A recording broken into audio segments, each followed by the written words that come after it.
अस्सलाम वालेकुम नाज़रीन, मैं हूं आपका मेज़बान फयाज वलाना और आपका शुक्रिया आपने वक्त निकाला फयाज वलाना ऑफिशियल यूट्यूब चैनल के लिए। नाज़रीन, आज एक बार फिर मेरे साथ शरीके गुफ्तगू हैं पाकिस्तान के सीनियर तरीन सहाफ़ी जनाब शाहीन सबाई साहब। अस्सलाम वालेकुम सर। सर आपको भी और आपके सारे सुनने वालों को मेरा बहुत बहुत सलाम।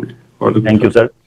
सर, इस्लामाबाद में क्या हो रहा है और इस्लामाबाद से जो खबरें आ रही हैं उसके मुताबिक लगता है कि बेल्जियम के खिताब की धूल नहीं बैठ रही और फिर उसे जिस तरह सुहेल वड़ाइच साहब ने रिपोर्ट कर दिया उससे कम अज कम बेनकाब तो हो गई हमारी मिलिट्री एस्टेब्लिशमेंट कि वो करना क्या चाहते हैं, मुकम्मल कब्जा चाहते हैं, टेक ओवर चाहते हैं।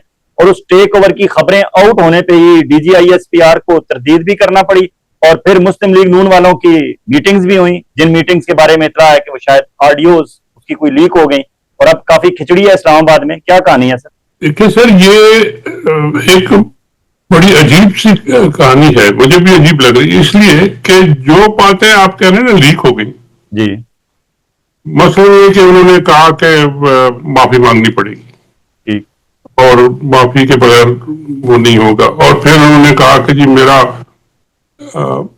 प्लान है, 5 साल का प्लान है और इतने अरब डॉलर यहाँ से आएंगे और 10 साल में इतना होगा। और ये सब बातें जो है ये हम पिछले कई महीनों में कई दफा सुन चुके हैं। ये मतलब और सरकारी तौर पे सुन चुके हैं। DGISPR साहब जो है वो खुद कह चुके हैं कि जी माफी मांगनी पड़ेगी और माफी। तो ये कोई नया सब्जेक्ट तो नहीं था या कोई नई इंफॉर्मेशन तो नहीं थी। ठीक है। अब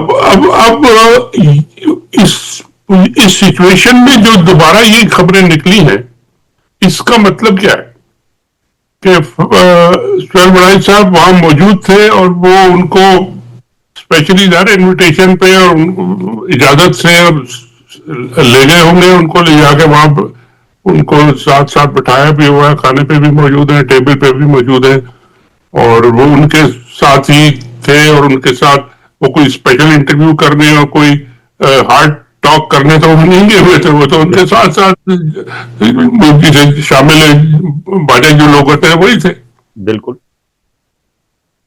तो अब उन्होंने जब ये सारा कुछ लिख दिया तो उसमें भी कोई नई ऐसी बात नहीं थी। उन्होंने उसको थोड़ा ठीक है तो एक जर्नलिस्टिक ट्विस्ट दे दिया कि जी वो अगर कोई माफी नहीं मांगेगा तो फिर वो शैतान की तरह शैतान हो जाएगा। ये इस तरह की बातें करके उससे लोगों में इंप्रेशन पड़ा कि जी ये कोई इनके दबाव उलट गए हैं या फिर गए हैं या कोई ज्यादा ही।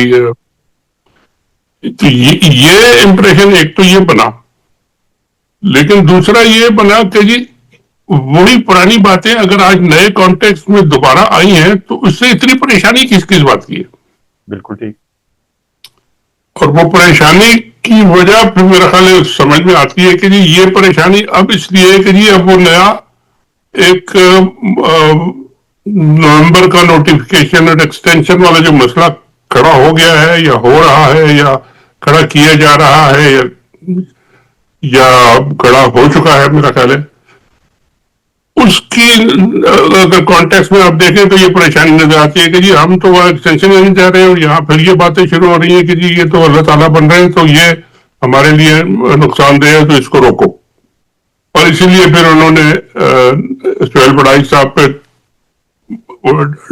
हमले भी कर दिए और उनको जी आप सर मेरे ज़हन में मुझे याद है पहले दिन जब मेरी आपसे बात हुई थी सुहेल वड़ाइच के कालमों के बाद, आपने कहा था कि सुहेल वड़ाइच ने जितना बता दिया है ये बहुत कम है। सुहेल वड़ाइच से बातें बहुत ज्यादा हुई हैं और बहुत सारी चीजें वो पी गए हैं। यही बात नुसरत जावेद साहब ने भी की कि जितना। एक मिनट आपका बीच पे कट ऑफ हो गया था, इसको जरा आप दोबारा क्वेश्चन।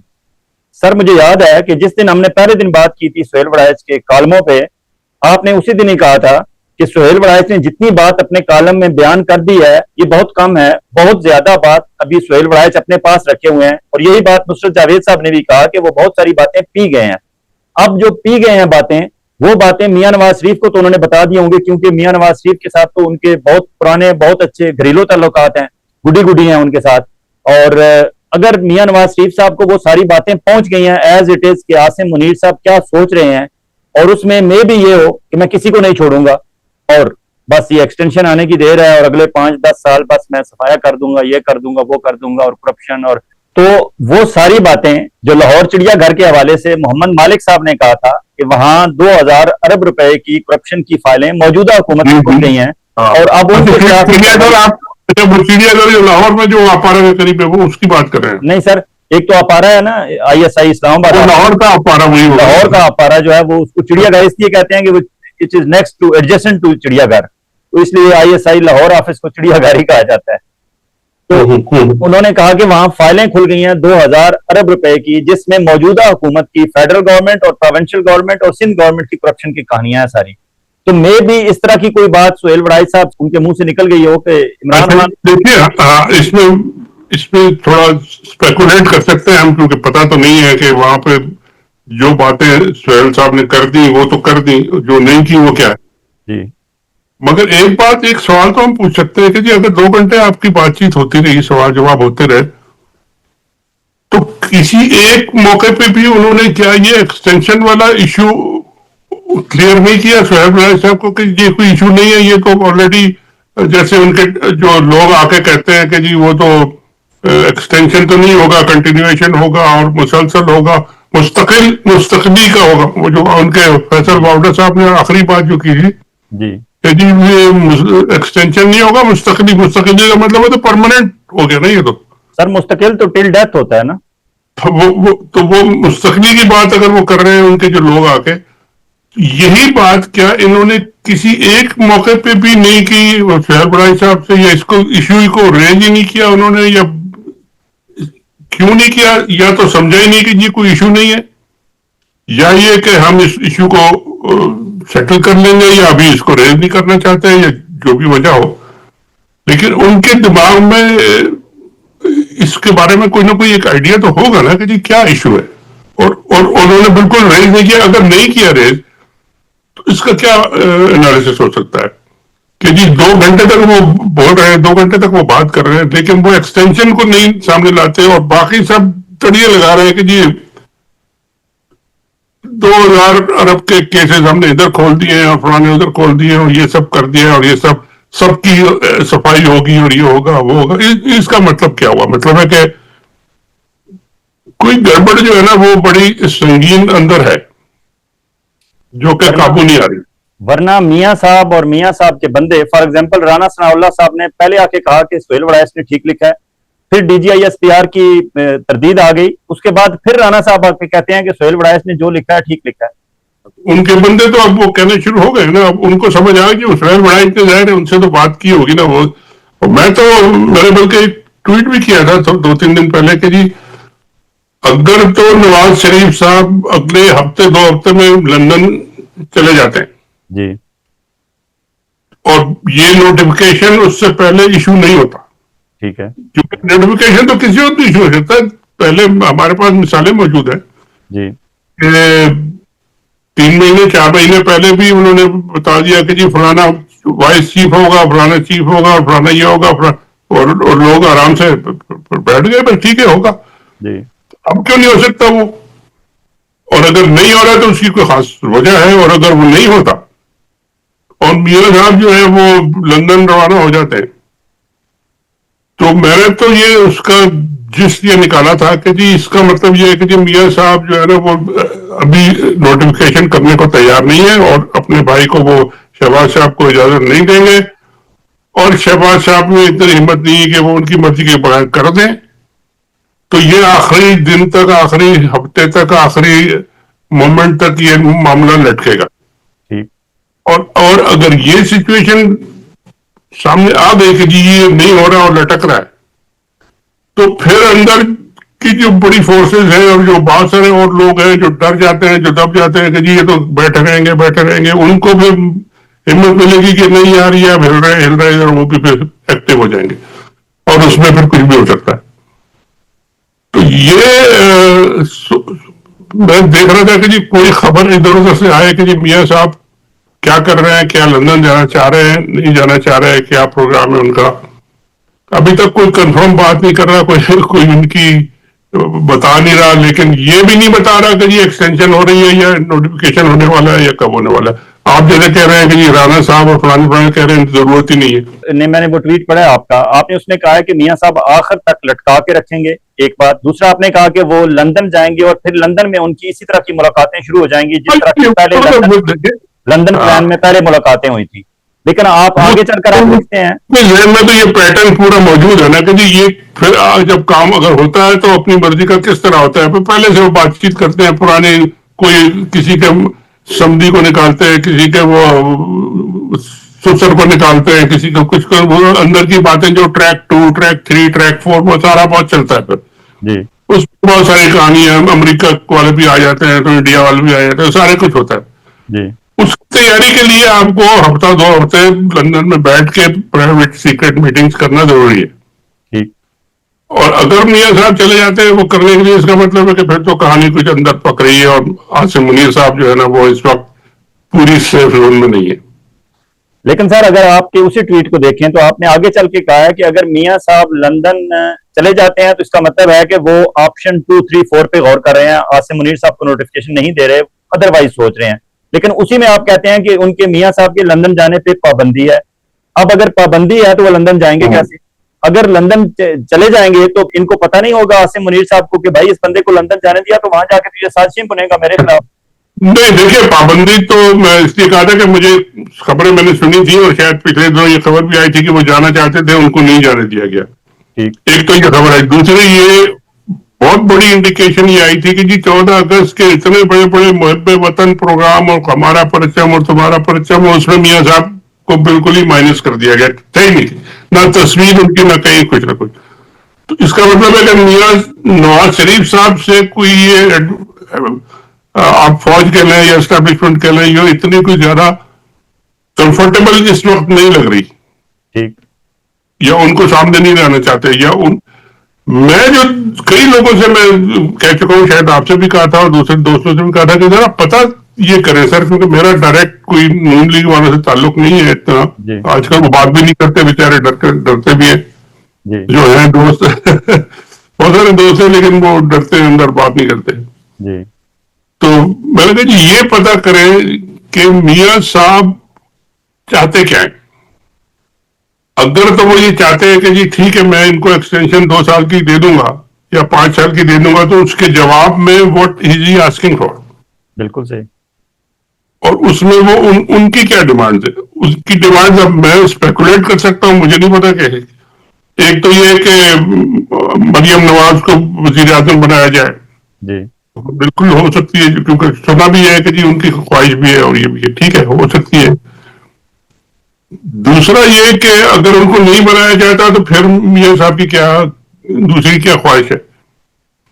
और ये वाली अगर ख्वाहिश है तो ये तो मैं समझता हूं कि ये 2 दिन में 3 दिन में बैठ के ये सब लोग आपस में बैठ के ये तय कर देंगे कि जी हाँ हम बनाने को तैयार है। वो जब चीफ मिनिस्टर हो सकती है और मजे कर सकती है, टिकटॉक चीफ मिनिस्टर हो सकती है तो टिकटॉक प्राइम मिनिस्टर भी हो सकती है, हो जाए। काम तो हमने चलाना है, वो करते रहे अपने टिकटॉक, तो वो कर देंगे। उसमें ये कि फिर हैंडल करना आपको पीपल पार्टी को, जरदारी को और बिलावल को कहाँ फिट करना है, वो सारी फिटिंग मीटिंग हो जाती है, सारी हो जाएगी।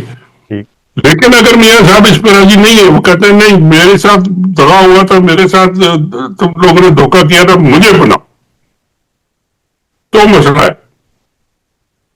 और अगर ये मसला है तो फिर मसला सीरियस है, क्योंकि मियां साहब को बनाना जो है ना वो उनको तो 14 अगस्त की जो तकरीबात में नहीं लेके आ रहे, तो उनको प्राइम मिनिस्टर बना के कैसे सर पे बिठाएंगे भाई।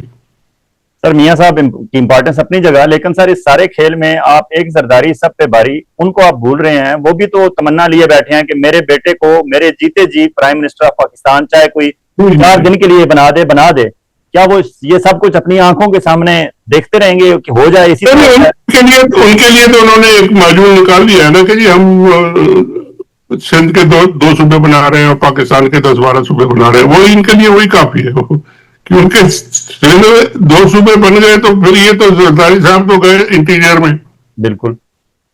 और इंटीरियर में ये गए तो वहां फिर पीटीआई भी है और पगाड़ा भी है और जीडीए भी है और फौजी भी है और ये सब भी है, और उनका फिर वहां पे मतलब है कि वो क्लाउड और वो जो उनके हाथ में जो पावर है और पैसे हैं वो सारा कुछ है, कराची उनके हाथ में है पूरा, वो निकल जाए तो वो तो उनके लिए तो मौत है। फिर वहां से तो खाली छोटे सूबे से बन के बिलावल साहब तो नहीं बनते वजीर आजम, तो उनके लिए तो उन्होंने तैयार किया हुआ है। लेकिन असल बात तो इस वक्त ये है कि जी जरदारी तो तैयार हो भी जाए, लेकिन मियां साहब क्या चाहते हैं और उनकी डिमांड्स क्या हैं। और शहबाज शरीफ साहब क्या मियां साहब से बगावत करके अपने ऑन हिज ओन चल पड़ेंगे, या मरियम के साथ मिलकर चल पड़ेंगे, या बहुत सारे क्वेश्चन हैं जिनका आंसर नहीं है। इन सब का आंसर ये हो सकता है कि जी कल आप नोटिफिकेशन इशू कर दें, सारा मसला ही खत्म हो जाएगा। बिल्कुल ठीक अगर नहीं हो रहा, इसका मतलब है कि फटा है। ठीक। लेकिन सर जहां तक सूबे बनाने का मामला है, ये भी तो एस्टेब्लिशमेंट वालों ने ही स्टोरी लॉन्च की है ना, खुद चलवा रहे हैं। उसमें सर ये 12 सूबे तजवीज कर रहे हैं, और उसका साफ साफ नजर आ रहा है कि ये पंजाब को 4 हिस्सों में तोड़ के पंजाब में मुस्लिम लीग नून का भी जोर तोड़ना चाहते हैं, पीपीके में इमरान खान का जोर तोड़ना चाहते हैं कि एक खैबर सूबा खैबर हो जाए और एक आगे सूबा हजारा हो जाए, और सूबा हजारा को हम अपने तौर पर इस्लामाबाद के और खैबर के दरमियान बफर जोन के तौर पर इस्तेमाल करें कि ये पेशावर से चलते हैं जुलूस लेके, पीटीआई वाले सीधे इस्लामाबाद आ जाते हैं, दरमियान में रुकावट के लिए एक हजारा सूबा होगा। फिर इसी तरह सिंध का जोर तोड़ने के लिए कि कराची उर्दू स्पीकिंग और वहां कोई अपनी पार्टी खड़ी कर लेंगे, पाक सरजमीन शादबाद टाइप, और पंजाब के 4 हिस्से करके मरियम नवाज का, नवाज शरीफ का, इनका भी जोर तोड़ दें कि हाँ ठीक है, आपके टोटल जो है अब 4 हिस्से हो गए हैं, अब 20-25 एमएनए के जोर पे आप नहीं बन सकते। तो ये सबको नजर तो आ रहा है कि ये पीटीआई का जोर तोड़ना, पीपल्स पार्टी का जोर तोड़ना, नून लीग का जोर तोड़ना, तो सियासतदानों को ये बात समझ नहीं आ रही कि ये 12 सूबे इसलिए नहीं बनाए जा रहे कि लोगों को सहूलत देनी है, इसलिए बनाए जा रहे हैं कि हर पॉलिटिकल पार्टी का अपने अपने इलाके में जोर तोड़ दिया जाए और हर सूबा 2 करोड़ की आबादी पर मुश्तमिल। देखिए, आपकी बात बिल्कुल ठीक है, लेकिन मैं इस इश्यू पे मेरी ओपिनियन बहुत पुरानी है कि जी पाकिस्तान के कम से कम 4 नहीं 8, 10, 12 सूबे होने चाहिए। ठीक है, ये कोई एडमिनिस्ट्रेटिव मसला है। ये पंजाब को अगर आप लें तो अगर आप अलग मुल्क बना दें तो दुनिया का 10वां 12वां सबसे बड़ा दुनिया का मुल्क बन जाएगा पंजाब। खाली 13 करोड़ आबादी, 13 करोड़ की आबादी है। एक 2-2 लाख, 2.5 लाख, 2-2 मिलियन, 30 लाख, 25 लाख, 50 लाख के मुल्क है। मैं जब लीबिया में था तो 1.5 मिलियन की आबादी थी टोटल लीबियंस की वहां पे। इतना बड़ा मुल्क और लाखों करोड़ों के उनके ऑयल रिजर्व, और 10-15 लाख लीबियन थे, बाकी सारे बाहर के लोग थे, काम करते थे जी। तो मुल्क को छोटा बड़े आबादी से कोई फर्क नहीं पड़ता, मुल्क तो बन जाता है जी। मगर इस वक्त जो इनको बनाना है वो तोड़ना है। अब अगर आप कह रहे हैं कि जी नून लीग की टूट जाएगी, इस वक्त नून लीग है कहां पे पंजाब में? यानी मुझे तो ये बताया कि अगर 12 सूबे बना दिए, उसमें से अगर आजकल की पोजीशन और इमरान खान की पार्टी और इनकी जो पॉपुलैरिटी है और उसके मुताबिक अगर आपने इलेक्शन करा दिए बगैर कोई मेजर चेंज हुए, तो वो 12 में से 8 सूबे तो पीटीआई ले जाएगी। बिल्कुल ठीक। तो वो तो सारा का सारा फिर स्ट्रक्चर ही उनके हाथ से निकल जाएगा कि जी पूरा आपने अगर जो एनएफसी के अवार्ड देने हैं और जो पैसे देने हैं सूबों को, वो सारे के सारे 8 सूबों को अगर अपने पीटीआई को दे दिए तो फिर करेंगे क्या ये सब लोग? सॉरी। तो मेरे ख्याल में ये एक उन्होंने डराने के लिए ये एक शोषा छोड़ा है कि जी हम ये बना देंगे, इनका कोई ना बना सकते हैं, ना मकसद है, ना ये पूरा कर सकते हैं, ना कभी हो सकता है इतनी, क्योंकि उसके बहुत सारी रिक्वायरमेंट है। आपकी पूरी असेंबली जो है, प्रोविंशियल असेंबली 2/3 मेजोरिटी से कहेगी जी हमने एक सूबे की जगह 2 सूबे बनाने हैं। कौन सी असेंबली आजकल के जमाने में कह देगी कि जी हमने तोड़ के तो 2 सूबे बनाने हैं या 4 बनाने? तो ये हो नहीं सकता। आप आइन को बदल दें, आप आइन को फेंक दें खड्डे में, नया कोई स्ट्रक्चर ले आए, उसके तहत बना दें, वो फिर बना दें। कब तक चलेगा, कैसे चलेगा, उसकी अलग कहानी है फिर। तो ये मुश्किल है। लेकिन ये कि इन्होंने इस वक्त तो एक काम करना है ना, अब फौजियों के भी मैं कहता हूं कि सिर्फ आसिम मुनीर साहब की एक गोल है कि जी मुझे 2 साल और 5 साल मिल जाए, बस। ये इशू अगर आप आज सेटल कर दें तो बहुत सारी चीजें सेटल हो जाएंगी। हो सकता है कि इमरान खान के साथ भी कोई अरेंजमेंट करके उनको निकाल दे, जो भी करे, कुछ भी करे, पहले ये सेटल, उनकी अपनी नौकरी का मसला है बस। जी। और इस इशू पे आके सारा मसला जम गया है, और अब जितना देर तक ये जमा रहेगा उतना देर और गन मिटता रहेगा पाकिस्तान में। सर पीटीआई के हवाले से आपने एक लिखा है कि न्यू लीडरशिप एमर्जेस इन पाकिस्तान, अलीमा खानम के हवाले से आप क्या समझते हैं कि वाकई अलीमा खानम अगर पाकिस्तान तहरीक इंसाफ का उन्हें दे दिया जाए लीडरशिप, जब तक इमरान खान बाहर नहीं आते, तो पीटीआई के अंदर जो मुख्तलिफ ग्रुप्स हैं वो ग्रुपबाजी उनकी खत्म हो जाएगी और सारे अलीमा खानम के पीछे चल पड़ेंगे? And how capable? देखिए, आप उनको लीडरशिप दें या ना दें, वो ऑलरेडी उनकी अपनी जो पोजीशन है अलीमा खान की, उनकी अपनी जो कॉन्डक्ट है, उनका जो परफॉर्मेंस है, जिस तरीके से उन्होंने हैंडल किया है अपने आप को, जिस तरीके से वो बात करती हैं, जिस तरीके से वो इंटरनेशनल मीडिया पे बात करती हैं, जिस तरीके से वो डोमेस्टिक इश्यूज पे बात करती हैं, उन्होंने वो लीडरशिप अपने ले ली है खुद ही। अब कोई पाकिस्तान का आप मुझे बता दें कि जी वो अलीमा खान की बात सुनता है, ये जो चप्पे खर्चे कर रहे हैं, ये मरवा दो गौहर और ये गंडापुर और फंडापुर, ये सारे जो है, इनकी बात को ज्यादा इंपॉर्टेंस देता है या अलीमा खान की बात को इंपॉर्टेंस देता है? बिल्कुल है। तो वो तो एज्यूम उन्होंने ऑलरेडी कर ली है। इश्यू ये है कि जी आप अगर इमरान खान और उनमें क्वालिटीज जो है ना, वो मैं समझता हूं कि इसमें कोई पाकिस्तान का पॉलिटिकल लीडर ऐसा नहीं है जो उनकी तरह आर्टिकुलेट हो, और जिस तरह की वो बात करती है, जिस तरह वो मेजर्ड बात करती है, और पढ़ी लिखी बाकायदा सोच समझ के। ये जो अभी जो उनका मैरियो नौफल का जो इंटरव्यू था 1 घंटे का, बिल्कुल रिमार्केबल इंटरव्यू। आप मुझे बड़े बड़े स्टेट्समैन, बड़े बड़े प्रेसिडेंट और प्राइम मिनिस्टर दिखा दें जो उन्होंने इस तरह का इंटरव्यू दिया। और जब उनके दोनों बच्चे अरेस्ट हो चुके हैं उन कंडीशन में, उस हालत में, इतने प्रेशर के अंदर, यानी ये प्रेशर भी बर्दाश्त करना जो है ना एक क्वालिटी होती है लीडर की। बिल्कुल उसमें वो कर रही है, और भाई अंदर है, बच्चे अंदर है, और पूरी फैमिली के ऊपर प्रेशर है, और वो इतना आराम से बैठ के इतना आर्टिकुलेट और सीरियस इंटरव्यू दे रही है और क्लियर बातें कर रही है, कोई लगी लिफ्टी नहीं। तो वो तो ऑलरेडी लीडरशिप ले चुकी है। इमरान खान को मैंने इसलिए कहा कि जी इनको फॉर्मल एक पोजीशन आप दे रहे, को चेयरमैन बना रहे, कुछ भी बना जो आप कहें, कि ये लीडरशिप के जो बाकी लोग चमचे चमचे फिरते रहते हैं ना, इनको जरा एक्सरसाइज कर दें अपने भाई, you stay what you deserve बस। और आप इनको, और आपने ये भी कहा है कि ये कोई प्रिंसिपल से टकराव नहीं है कि इमरान खान सियासी मैं विरासती सियासत के खिलाफ हूं। भाई मेरिट की बात है, अगर उनकी बहन इमरान खान से अच्छा बोलती है और अच्छी लीडर बनती है, तो उनको इसमें प्रिंसिपल कहां से आ गया? ठीक है, दुनिया के हर पॉलिटिकल जो फैमिलीज है उनमें बेशुमार लोग इस तरह के हैं। बिल्कुल ठीक। एक और सर, पाकिस्तान तहरीक इंसाफ के अभी ज़िमनी इलेक्शन हो रहे हैं और उसमें अजीब कन्फ्यूजन पीटीआई वालों के अंदर से आ रही है। मतलब उनके अंदर भी लोग साजिशी बैठे हुए हैं कि वो ये कन्फ्यूजन क्रिएट कर रहे हैं।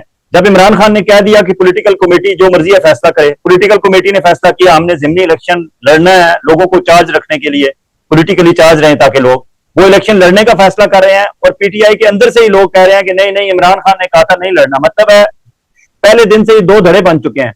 उन्हें कंफ्यूज करने में, पब्लिक को कंफ्यूज करने में पीटीआई के लोग खुद ही हिस्सा डाल रहे हैं, और शायद उनके पीछे एस्टेब्लिशमेंट ही हो। वो तो होगी यार, वो तो करेंगे ना, कोशिश करेंगे कि जी ये लड़े और लड़के हार जाए और फिर कहे कि जी देखे हमने तो लड़े थे हार गए। तो ये तो एस्टेब्लिशमेंट की गेम होगी ना।